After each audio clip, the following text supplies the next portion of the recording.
Hello guys and gals, and this is going to be a reading of Pinduli by Janell Cannon. I have this up on, I have a reading of this book up on my channel, but I don't think the sound quality is very good. So I'm going to re-record it. I'll keep the other video up there. It's just not going to be as good as this one. Anyways, I really adore this book. It's got some amazing art, and as far as I know, I believe that Janell Cannon did the art for this one. I'm not exactly sure. But the art's amazing. It's also from the creator of Stella Luna. And that was also a great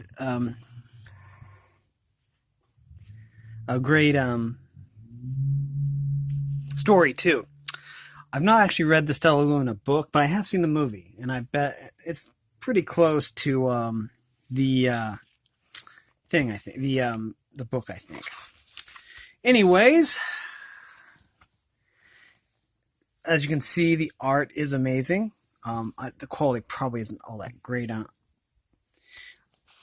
this particular video quality, but it's amazing art. It looks like it's done with paint, actually. So, we are going to get started here. And, yeah, I finally remembered where this book was. And I'm glad I found it. Anyways, we are going to read, and there's always a side story going on with the little pictures here. And anyways, the sun was low in the East African sky. The animals had been sleeping all through the hot afternoon, and now they began to stir. Pinduli awoke before Mama Hyena, eager to explore. Don't go far, Mama yawned. We must hunt soon. There has been so little to eat lately, and we'll need all night to find enough to fill our bellies. Pinduli promised to stay close and trotted away. So that's like the main story and the side story. The side story is from Mama Hyena's point of view, and this is Pinduli's point of view right here in the full color one. The quality here is amazing of the art.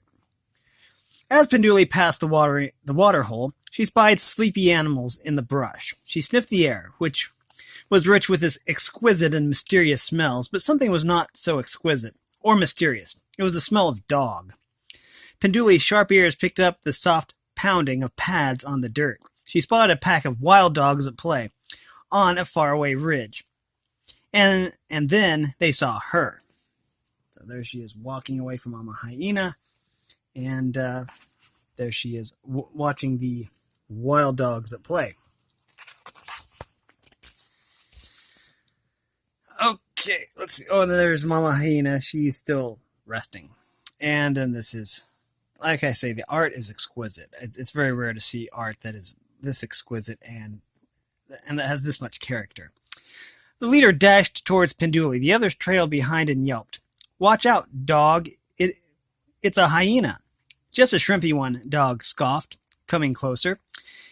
If it didn't have all that stripy fur, those ears would make me think it was a baby elephant. The pack erupted into wheezing laughter and galumphed away, tongues lolling.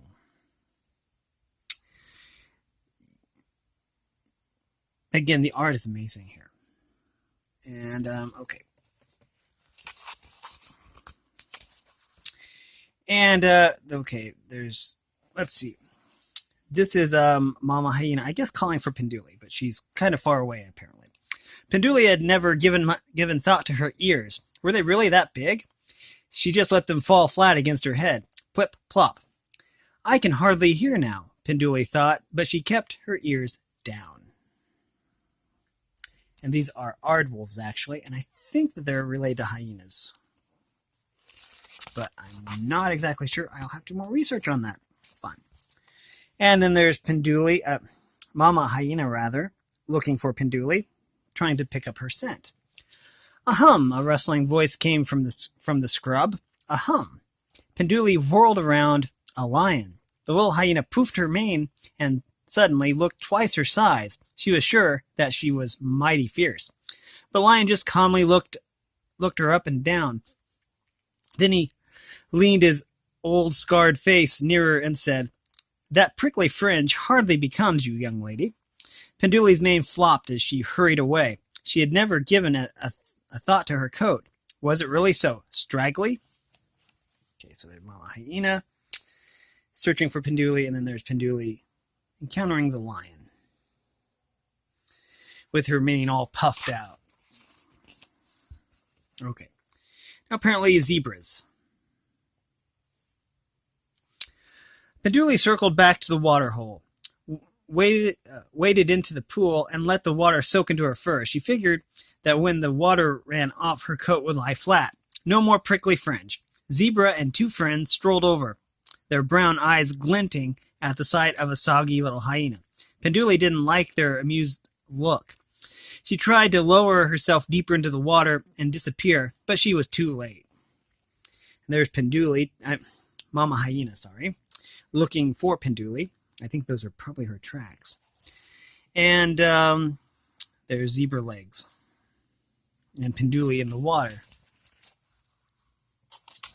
And this is really impressive because anytime you see pictures of zebras, you don't really see the whiskers. And they actually do have the little whiskery things on their faces. And you can clearly see them in this picture. Or this, it's probably a painting. Anyways, there's Mama Hyena looking for Pinduli in that cave type thing. If you're going to do stripes, please work on your symmetry and clarity.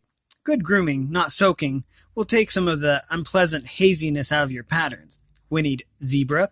Then the three tossed their heads, dipped their lips into the water, and drank. But again, the art is amazing here. Okay, next we have Pinduli splashed past the startled zebras and escaped to a quiet spot. Were her stripes really so disorderly? Didn't Mama Hyena always say she was the most beautiful hyena ever? She rolled and rolled in the pale dust which stuck to her wet fur. Soon, her soft stripes had completely vanished. And then there's Mama Hyena looking for Pinduli still. And Pinduli rolling in the pale dust. I have heard that Africa is very dusty, especially since they very seldom get rain. Ears pinned, flattened, and dusted to a pallid gray, Pinduli wanted nothing more than to get home, hoping no one would notice her. I'm really in trouble now, she worried. I've been gone a long time, and Mama gets awfully cranky when she's hungry. And then there's Mama Hyena calling for Pinduli again, apparently. And then there's Pinduli looking rather ghostly.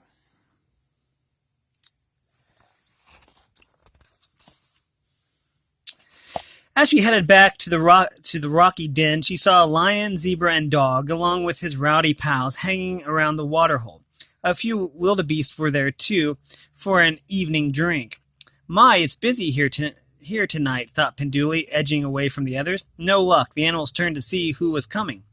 Their jaws dropped. Their eyes bulged. Pinduli looked around wildly. What did they see? And then there's Mama Hyena, still looking around for Pinduli, apparently. There's, again, it's really nice they captured the little whiskers on the wildebeest. There's the zebras, there's the lion, and then there's dog and his friends.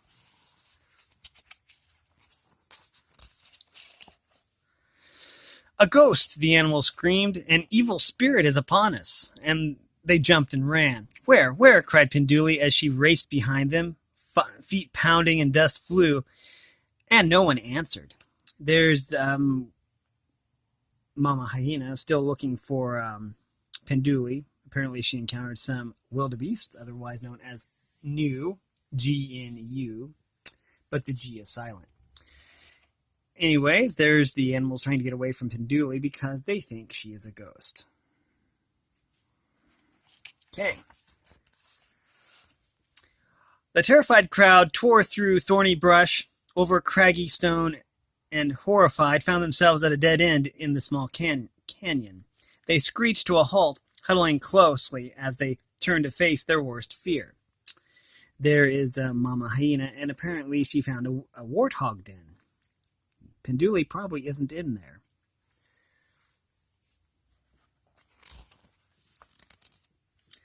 Dog was the first to speak. "Oh, great spirit," he howled. You've come for me, I know it, because I made fun of a young hyena's ears." All eyes were on Pinduli. "Ah, so I'm the ghost," she thought. "I'd better get in character before they recognize me." "Go on, dog," said Pinduli in a slow, deep voice. "The spirits want to know why you would commit such a hideous, awful, atrocious crime." Dog's voice quavered. "I don't know. I guess I was still mad at Finnick Fox for calling me Butterfly Head." There's all the startled animals. And then there's Mama Hyena still looking for Pinduli, which is kind of neat that there's two simultaneous stories going on. You don't see that very often. Lion joined in. "Please spare us your wrath. I, too, have spread discord by insulting a young hyena's mane, but Vulture called my own mane a mange." Pinduli nodded sagely. And then there's, apparently Mama Hyena got her paw stuck in a tree. It's looking like she's saying ouch. I don't think Pinduli's hiding in that tree. And then there's the other animals and lion. Zebra stomped her hoof. Owl told me that my stripes were garish. A tear rolled down her long face. Everyone fell silent. Pinduli's mind whirled as she tried to think of what a ghostly spirit might say. Of course, spirits always give tasks and want offerings. She thought, let's see. Okay, Mama will love this. There's Mama Hyena, but she's getting her tail pulled by a young-looking elephant.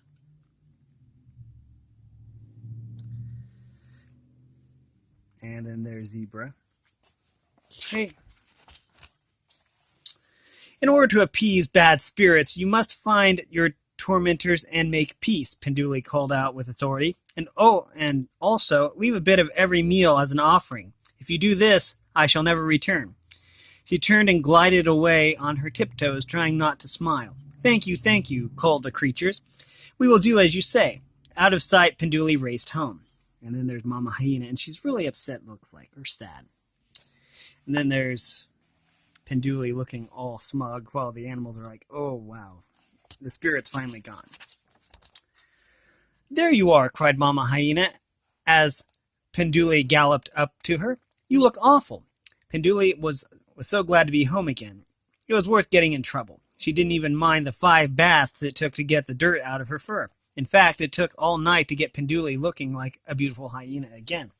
I was worried sick. I went looking everywhere for you," said Mama Hyena, as she helped smooth Pinduli's coat. "Now that you're all straightened up, we've got to get out and find something to eat. It's already morning, and I'm sure you are as ravenous as I am." Pinduli's stomach growled. Okay, and then there's Pinduli racing up to Mama Hyena, and Mama Hyena grooming Pinduli. Again, this art is amazing. That very morning, Dog, Lion, and Zebra searched the wide savannah until they found Finnick Fox, Vulture, and Owl. "We have come here on the order of the Great Spirit," Dog announced. "We must find out why you were so rude to us." Finnick Fox spoke up. "I guess I was having a bad day. Serval Cat said I looked like a fuzzy bat without wings." He nodded to Dog. "Your ears really aren't so bad." Vulture ducked his bald head. "Marabou Stork called me Moonscape, so I got mad and made fun of Lion." Owl moaned. "Adder said my feathery stripes looked more like scribbles." "Let's go find those 3 and get to the bottom of this," said Dog. And there's Pinduli splashing in the river, apparently. So there's Finnick Fox, Vulture, and Owl. Oops. The oddball crowd went searching and found Serval, Marabou, and Adder. "We've come here on the order of the Great Spirit," they declared. "Uh-oh, I'm in trouble for laughing at Owl's stripes," hissed Adder. Miss Zebra, do you remember? When I said your stripes were dull, murmured Zebra. Oh, when I said your stripes were dull, murmured Zebra. Marabou stepped forward on his stilt-like legs. Lion told me that the glare of the sun on my head hurt his eyes. Sorry, grumbled the big, bald cat. Then Dog blurted out, Oh, Serval, please forgive me. Serval's amber eyes squinted at Dog. You mean for the time you said that the wind might pick me up by my giant ears and blow me away, he said. Yip, Dog yipped. Who am I to be talking about ears? He pranced out, flopped his big ears out like wings, like the wings of a butterfly. Serval burst out laughing, and everyone, including Dog, joined in. And then there's Pinduli getting clean, getting all the dust off of her fur. And then there's Marabou stork, vulture, lion, finnick fox. Where's adder? Oh, there's adder right there. Okay. From that day on, things began to change for Pinduli and her mother. Instead of spending hours hungrily scrounging for meager meals, they found delicious treats everywhere. Look again. Egg, fish, fruit. It's a miracle, exclaimed Mama. As Pinduli tasted a sweet berry, she said, The Great Spirit must be smiling upon us. Mama Hyena looked at her grinning daughter. Wait a minute. Did you have something to do with this? Laughing and feasting, Pinduli told the whole story. You're not only the most beautiful hyena ever, said Mama. You're the smartest hyena ever. And then there they are, resting after a big meal. And then there's Pinduli and Mama Hyena. Now we're going to read this. Meet the hyena family. I don't think I read this last time, but I will now. All hyenas look like dogs in many ways, but actually they are a unique family of their own called the Hyenidae within the family. There are 4 species. The striped hyena, hyena. Okay, I think I said that right. I'm not very good with Latin, so I apologize if my pronunciations are off. Is less well known than the other hyenas because of its nocturnal habits, solitary hunting, small clans, and tendency to live in inhospitable places. This habitat ranges from eastern and northern Africa to areas of the Middle East, Asia, and India. Its coat is long. Its coat of long fur can be yellow to light gray with black vertical stripes, and it has a mane along its back. When startled, the striped hyena can raise the mane to make itself look bigger and more intimidating. These animals can grow to be more than 100 pounds, and they eat just about anything from bugs to fruit to small animals. Conflicting reports describe them as both timid and bold. Perhaps, like people, each hyena has its own personality. The spotted hyena, Crocutta, is best known and often is called the laughing hyena. The famous laugh is the sound it makes. When agitated or excited, none of the other hyena species make this unique call. With its colorful vocabulary of whoops, growls, and cackles, it belongs to the loudest and rowdiest branch of the hyena family. It is also the largest of the 4 species, growing up to 150 or so pounds, and it is very social. Often up to 80 of them will run together in a group called a clan. The females are larger than the males and lead the clans. Spotted hyenas range throughout most of Africa, except in the deepest jungles and driest deserts. They are very good hunters, and with their powerful jaws, the hyena can rapidly consume any large prey, bones and all. Next we have the brown hyena. I don't know if there's pictures of these or not. There probably is. The brown hyena. Parahyena brunea, lives only in the southern tip of Africa. It is about the same size as a striped hyena, and like its striped cousin, it hunts on its own, but stays close to a small clan of family members. It eats a wide variety of food from carrion, insects, and small animals to eggs, vegetables, and fruit. Next we have the Aard Wolf, which is what Pinduli is, actually. The Aard Wolf is Protellus cristatus is the smallest member of the hyena family, rarely reaching a weight of more than 30 pounds. Aard Wolf, a word in the Afrikaans language meaning earth wolf, apparently referring to the Aard Wolf's tendency to live in underground burrows. Aard wolves live in Eastern Africa and Southern Africa, and are believed to be the only members of the hyena family that do not live in clans. The Aard wolf lacks the great bone-crushing jaws of the bigger hyenas and has more delicate teeth, better suited to crunching bugs. Its diet consists mostly of insects and termites. And termites are the Aard wolf's favorite food. Instead of breaking into termite nests, the Aard wolf finds termites on the ground at night and simply laps them up with its tongue, just like it's doing right there.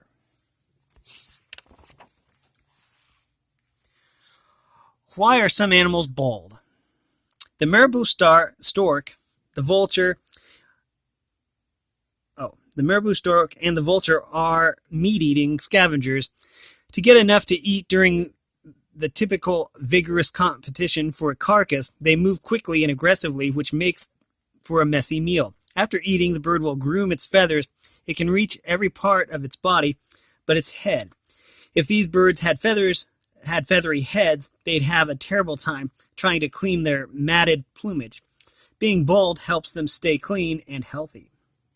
Okay, there's the Malibu stork and the vulture. A bald male African lion, they do exist, especially in the Savannah area of Kenya, where they are being studied by scientists. Although male lions of Tsavo do have fur on their heads, they don't have long, shaggy manes. Tsavo is a dry, hot place thick with prickly brush that easily tangles with long fur. Perhaps these lions have adapted to the condition by shedding their manes.